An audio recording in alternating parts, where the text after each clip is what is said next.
This week here at Car Care Kiosk, we've been working on a Nissan Versa, and we thought we'd give you a preview of a few of the repairs from that vehicle. First up, let's show you how to change the cabin air filter. Reach here under the glove box.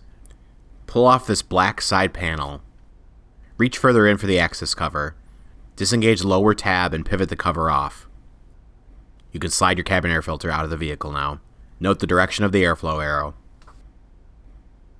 Next, we're going to show you the quick and easy access to your high beam bulb. Reach down behind the bulb housing. Here's your bulb assembly. Turn it and pull it out. You can pry back the tab and pull the bulb out of the socket. Finally, let's help you locate your jack and spare tire. Lift out the trunk lining. Reach down here. This is where your jack is located. Pull out the jack kit. Turn the end of the jack to loosen it, then pull the jack out of the vehicle.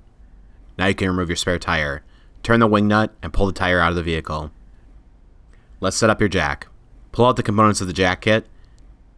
Connect the hook and the lug nut wrench. This is how you set up your jack.